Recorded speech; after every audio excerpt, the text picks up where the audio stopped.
Captain Sarah Mitchell adjusted her tactical vest one last time as she surveyed the compound perimeter through her binoculars. The December wind cut through the mountains of Afghanistan like a blade, carrying with it the promise of another harsh winter night.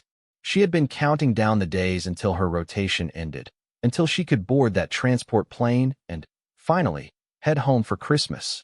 23 days of service remained, and then she would be back in Minnesota, sitting around her mother's kitchen table, arguing about whether cranberry sauce should have chunks or be smooth. Her elite reconnaissance unit, callsign Falcon Squad, had been operating in this remote region for 8 months. They were tasked with intelligence gathering and high-value target elimination in one of the most dangerous provinces in the country. Sarah had earned her position through years of rigorous training, exceptional marksmanship scores, and an uncanny ability to keep her team alive in impossible situations. At 28, she was one of the youngest female captains to lead a special operations unit, but her soldiers trusted her judgment implicitly. The squad consisted of 6 highly trained operatives. There was Sergeant Marcus Rodriguez, a demolitions expert from Texas who could disarm a roadside bomb blindfolded and had an infectious laugh that could lift spirits even in the darkest moments. Corporal Jennifer Hayes served as their communications specialist, a former MIT student who had enlisted after losing her brother in the towers. Private First Class David Kim was their medic, a soft-spoken man from California who had saved more lives than anyone could count, including Sarah's own when shrapnel had torn through her shoulder during an ambush 3 months earlier. Lance Corporal Michael Torres handled reconnaissance and was their best tracker, able to read footprints in sand like others read books. Staff Sergeant Robert Bull Thompson was their heavy weapons specialist, a mountain of a man from Montana who could carry a machine gun like others carried rifles. Finally, there was Corporal Lisa Park, their sniper, whose accuracy was legendary even among Special Forces units. Lisa could place a bullet through a keyhole at 800 meters, and her calm demeanor under pressure had earned her the nickname Ice Queen among the troops. They had been stationed at Forward Operating Base Granite, a remote outpost built into the mountainside that overlooked several key valleys used by insurgent forces. The base was small, housing only about 40 personnel, but it was strategically crucial for monitoring enemy movement and coordinating strikes against high-value targets. Sarah's unit often operated independently, conducting multi-day missions deep into enemy territory before returning to base for resupply and debriefing. The mission that would change everything began like many others. Intelligence reports indicated that a high-ranking Taliban commander known as the Ghost was planning to move through their area of operations within the next 72 hours. This commander had been responsible for numerous attacks on coalition forces and was considered one of the most wanted insurgents in the region. The opportunity to eliminate him was too valuable to pass up, even though it meant Sarah's unit would be operating far from any possible backup. Sarah gathered her team in the briefing room, a cramped space carved directly into the mountain rock. Maps covered every available surface, marked with enemy positions, friendly forces, and potential extraction points. The air smelled of coffee, gun oil, and the perpetual dampness that pervaded everything in the mountains during winter. She pointed to a spot on the map approximately 15 kilometers from their current position. The target area was a narrow valley with steep walls on both sides, accessible only through 2 passes. Intelligence suggested that the Ghost would travel with a small convoy of vehicles, likely attempting to move under cover of darkness. Her team would position themselves along the valley walls, providing overwatch and engaging targets as the opportunity presented itself. The plan seemed straightforward enough. They would insert via helicopter under darkness, establish positions along the ridgelines, and wait for the target to appear. Once positive identification was confirmed, Lisa would take the shot from her concealed position while the rest of the team provided security and prepared for immediate extraction. If everything went according to plan, they would be back at base within 18 hours, and Sarah would be one step closer to her Christmas leave. But military operations rarely go according to plan, especially in Afghanistan's unforgiving terrain. The helicopter insertion went smoothly initially. The pilot, Chief Warrant Officer Jake Sullivan, had flown dozens of missions with Sarah's unit and knew exactly how to navigate the treacherous mountain passes in complete darkness. Using night vision and GPS coordinates, he brought them to within 2 kilometers of their target area, setting down in a small clearing that provided adequate concealment from enemy observation. Sarah's team moved out immediately after touchdown, their movements coordinated and silent. They had trained together for so long that verbal communication was rarely necessary.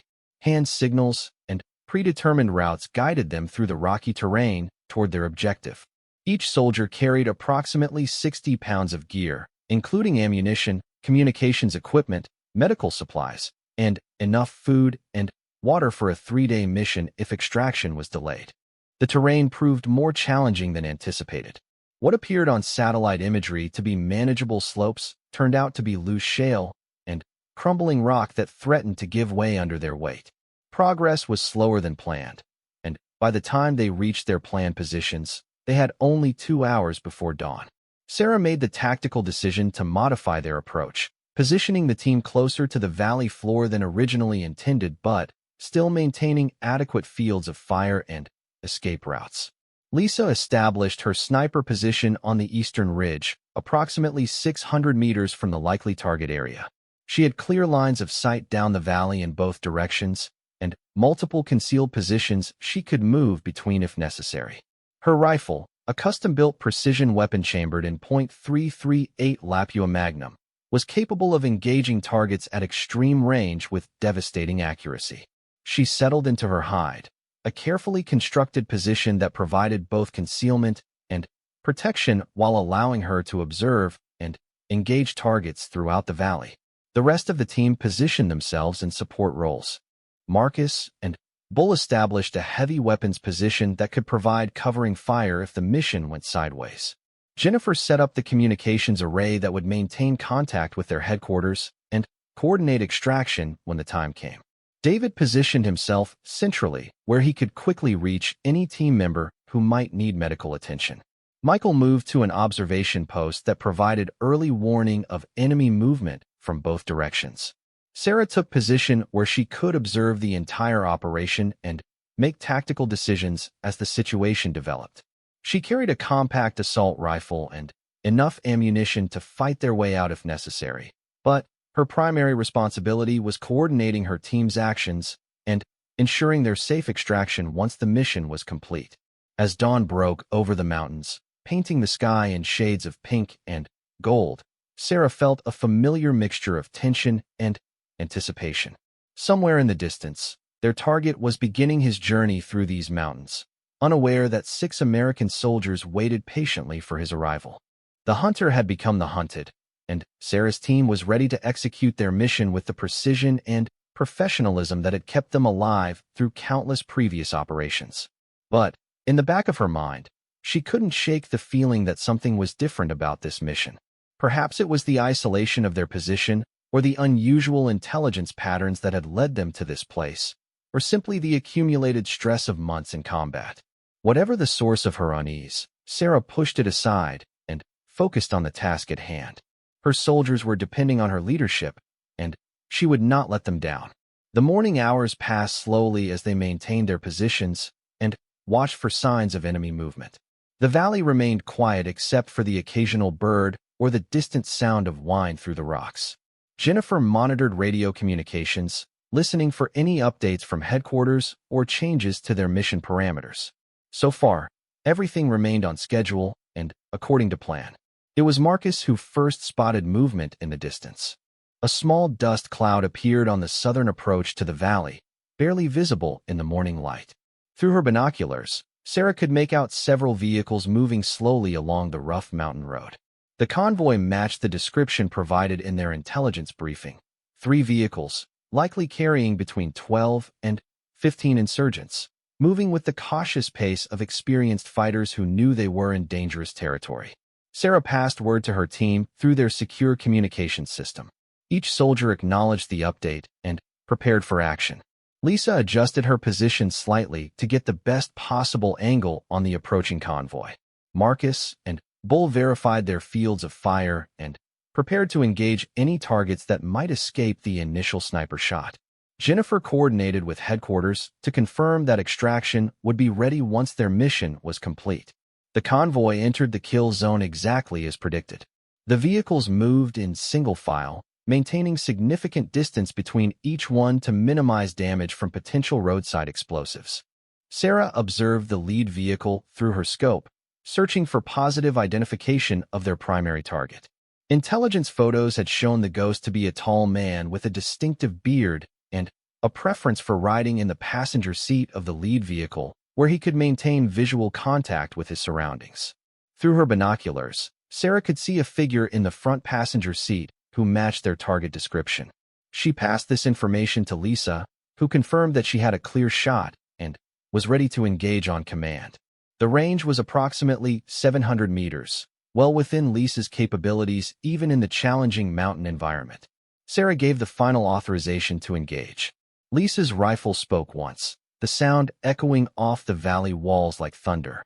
The heavy bullet covered the distance to its target in less than a second, striking with devastating accuracy.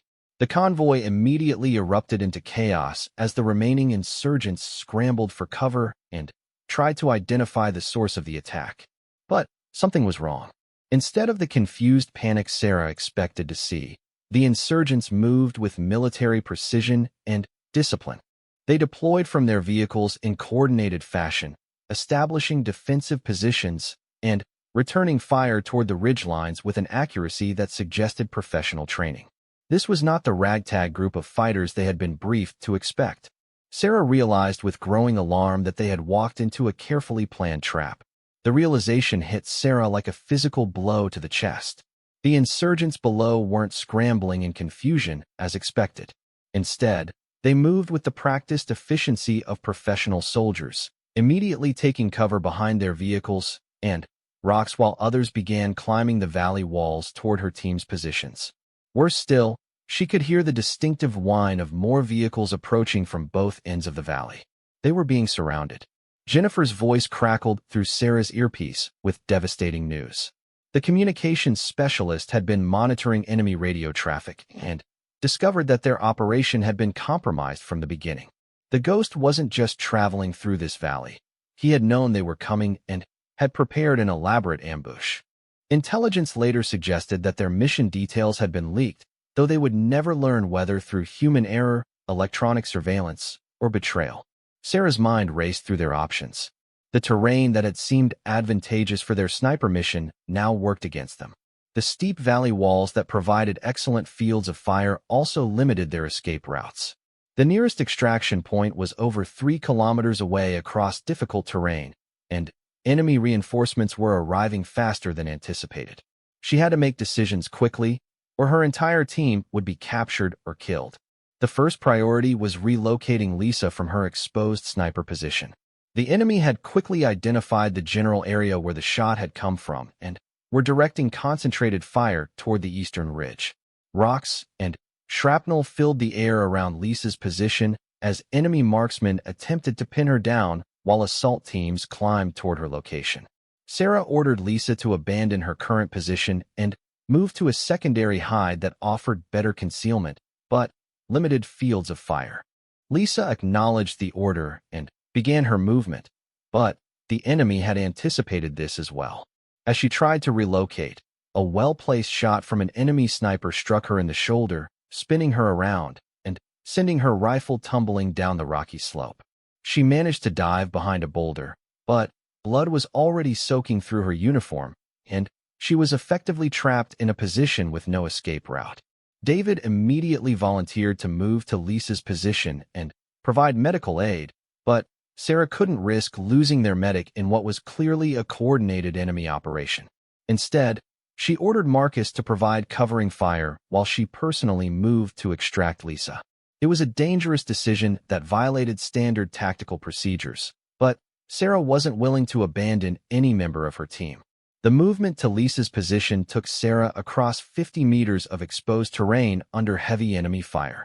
Bullets sparked off rocks around her as she sprinted from cover to cover, using her knowledge of the terrain and smoke grenades to mask her approach.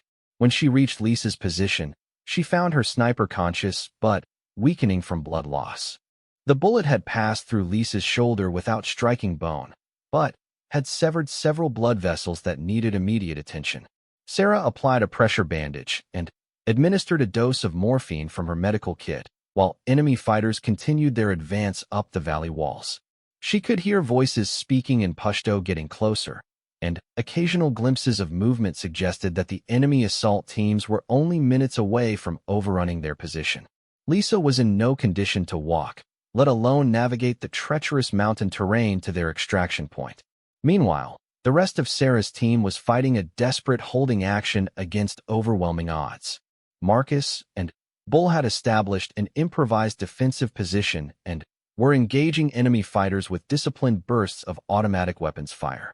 Their position gave them excellent fields of fire down the valley, but they were rapidly running low on ammunition and had no way to resupply. Jennifer maintained communications with headquarters while simultaneously engaging targets with her carbine. Michael used his reconnaissance skills to track enemy movement and provide early warning of flanking attempts.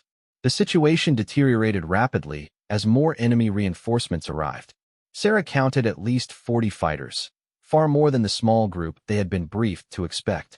These weren't local insurgents either. Their equipment, tactics, and coordination suggested they were dealing with professional soldiers, possibly foreign fighters or special forces units operating in the region. They moved with purpose and discipline, establishing interlocking fields of fire and coordinating their assault in a way that demonstrated advanced military training. Jennifer managed to establish contact with headquarters and request immediate extraction, but the response was not encouraging. The nearest friendly forces were over 2 hours away, and helicopter extraction was impossible during daylight hours with enemy forces controlling the high ground.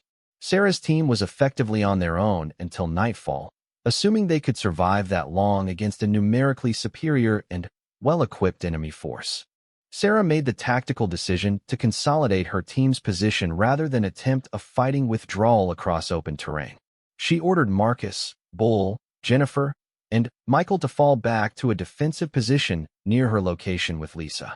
The new position offered better protection from enemy fire and created overlapping fields of fire, but it also meant they were essentially trapped in a small area with limited options for escape. The consolidation movement was carried out under heavy enemy fire. Michael was hit in the leg during his movement, but managed to reach the defensive position with David's assistance. Marcus and Bull provided covering fire while simultaneously displacing their heavy weapons to the new location. Jennifer carried critical communications equipment and managed to maintain intermittent contact with headquarters throughout the movement. The team's discipline and training showed as they executed a complex tactical maneuver under extreme pressure. Once consolidated, Sarah assessed their situation. They held a defensive position that could be maintained for several hours if their ammunition held out. Lisa was stable but needed advanced medical care that David couldn't provide with their field medical kit. Michael's leg wound was serious, but not immediately life-threatening. Most critically, their ammunition situation was becoming desperate. Each team member had started the mission with standard combat loads, but the intensity of the firefight meant they were consuming ammunition faster than planned. The enemy seemed content to maintain pressure without launching a direct assault on their position. This suggested they were either waiting for additional reinforcements or preferred to capture the American soldiers alive rather than risk casualties in a frontal attack. Either way, it bought Sarah's team precious time to prepare their defenses and coordinate with headquarters for extraction options. As the afternoon wore on, the tactical situation became increasingly complex. The enemy demonstrated sophisticated battlefield intelligence by intercepting some of Jennifer's radio transmissions and attempting to jam their communications frequency. They also showed detailed knowledge of American tactical procedures, suggesting extensive training or experience fighting coalition forces. Most disturbing of all, they seemed to know specific details about Sarah's unit that should have been classified information. David worked tirelessly to keep both Lisa and Michael combat effective despite their wounds. His medical training proved invaluable as he managed pain medication, monitored vital signs, and provided psychological support to wounded team members who were struggling with the stress of their situation. Lisa, in particular, was frustrated by her inability to contribute to the team's defense with her sniper rifle, which had been damaged beyond field repair when she dropped it during her initial movement. Bull and Marcus established defensive positions that maximized their remaining ammunition while providing overlapping fields of fire to prevent enemy infiltration. Their heavy weapons expertise proved crucial in identifying the most effective engagement ranges and target priorities. They also improvised explosive devices using available materials to create defensive obstacles that would channel enemy movement into predetermined kill zones. Jennifer's communications efforts became increasingly important as the day progressed. She maintained contact with headquarters, coordinated potential extraction options, and monitored enemy communications to gather intelligence about their intentions and capabilities. Her technical skills were put to the test as she attempted to overcome enemy jamming efforts and maintain reliable communications links despite the challenging mountain environment. Michael continued providing reconnaissance and early warning despite his leg wound. His knowledge of tracking and terrain analysis helped the team understand enemy movement patterns and anticipate their next moves. He also identified several potential escape routes that might be viable under cover of darkness, assuming the team could break contact without suffering additional casualties. Sarah found herself managing not just the tactical situation, but also the psychological pressure affecting her team. Extended combat in an isolated position with wounded teammates created stress levels that could affect decision-making and combat effectiveness. She rotated team members through different positions to prevent fatigue, manage their remaining water and food supplies, and maintain the aggressive mindset necessary for survival in desperate circumstances. As evening approached, Sarah knew they were running out of time. Their ammunition situation was becoming critical, enemy pressure was increasing, and nightfall would bring new challenges, but also new opportunities. She began planning for a nighttime breakout attempt that would either get her team to safety or result in their destruction. Either way, she was determined that her soldiers would not be captured alive by an enemy force that had demonstrated such detailed knowledge of their operations and capabilities. As darkness settled over the Afghan mountains, Sarah gathered her team for what might be their final mission briefing. The temperature was dropping rapidly, and their breath formed small clouds in the frigid air as she outlined their desperate plan for escape. They had perhaps 2 hours before the moon rose, giving them a narrow window of darkness to attempt their breakout from the valley that had become their prison. The plan was necessarily simple given their circumstances. They would move in 2 groups. Sarah would lead Lisa, Michael, and David along a northern route that took advantage of a small creek bed for concealment, while Marcus, Bull, and Jennifer would create a diversion by engaging enemy positions from their current location before following a different route to the same extraction point. The timing had to be perfect. Too early, and they would face coordinated enemy response. Too late, and the rising moon would eliminate their concealment advantage.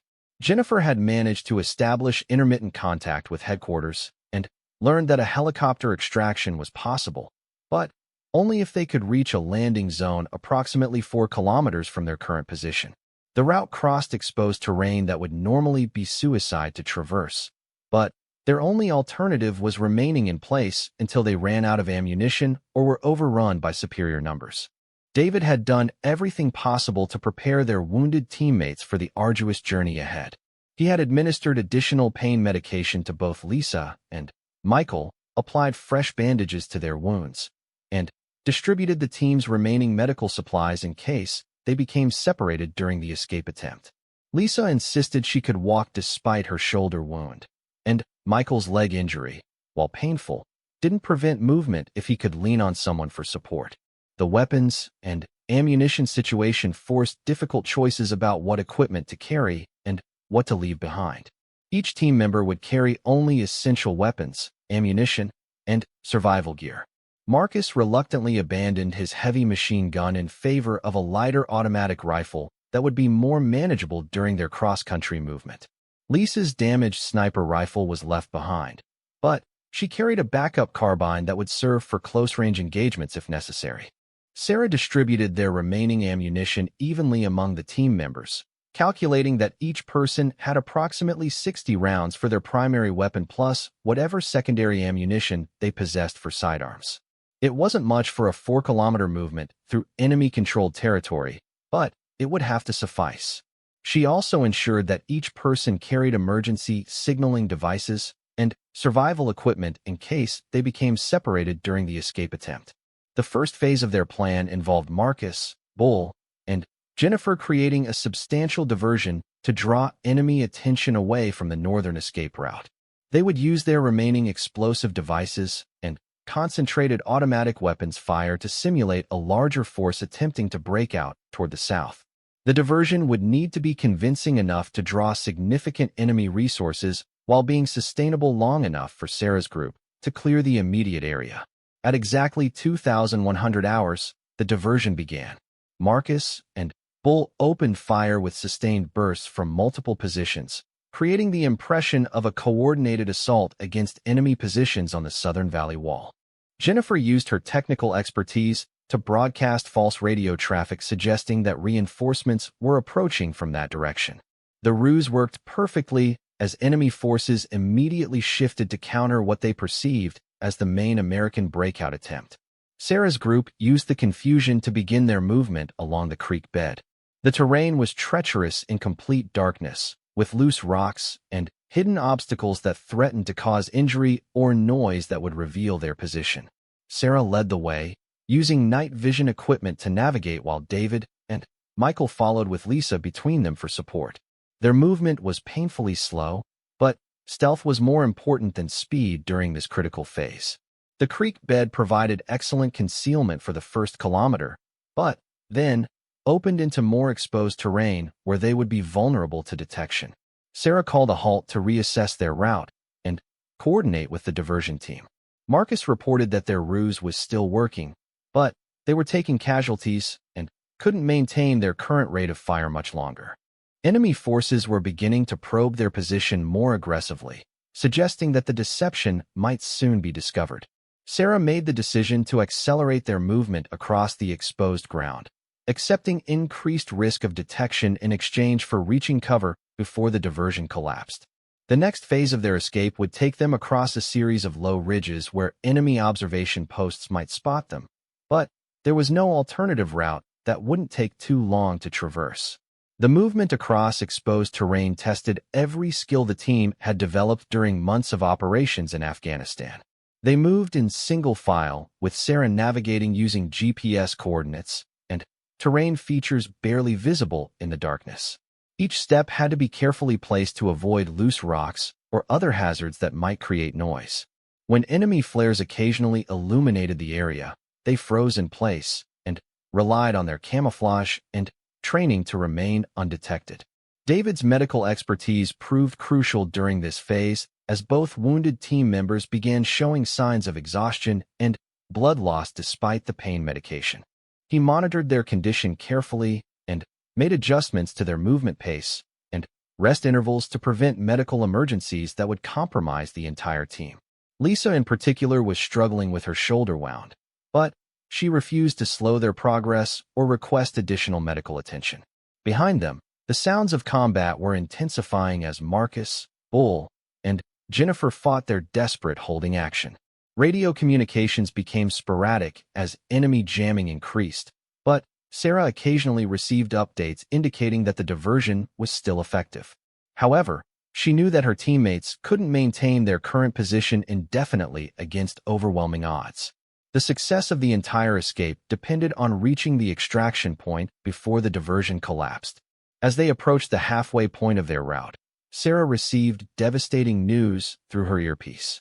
Bull had been seriously wounded during an enemy assault on their position, and the diversion team was running critically low on ammunition. Marcus reported that they could maintain their position for perhaps another 30 minutes before they would be forced to begin their own escape attempt or risk being overrun. Sarah faced an impossible choice. Her group was making good progress, but was still at least 90 minutes from the extraction point at their current pace. The wounded members of her team simply couldn't move any faster without risking medical collapse or detection by enemy forces. But if the diversion collapsed prematurely, enemy forces would quickly discover their escape route and pursue them across terrain where they would have little chance of survival. She made the agonizing decision to continue with their planned route while ordering Marcus to begin his team's withdrawal immediately rather than risk total destruction of the diversion force.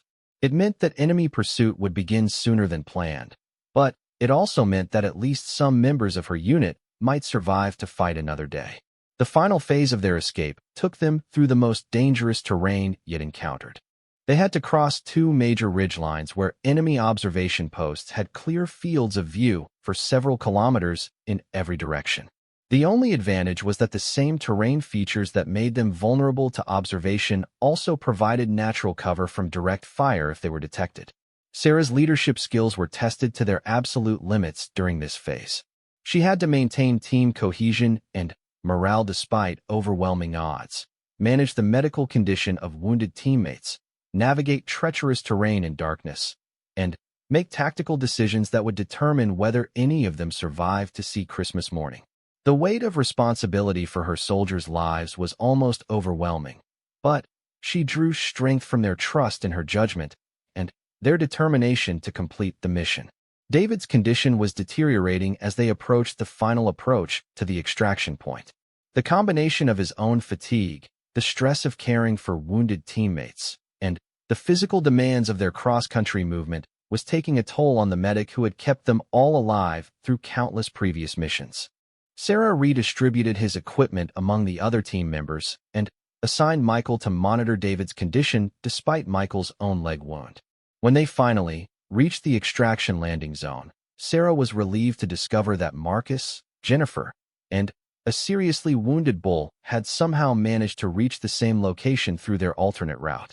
The reunion was emotional but brief as enemy pursuit forces were closing rapidly and helicopter extraction would depend on precisely coordinated timing between ground and air units.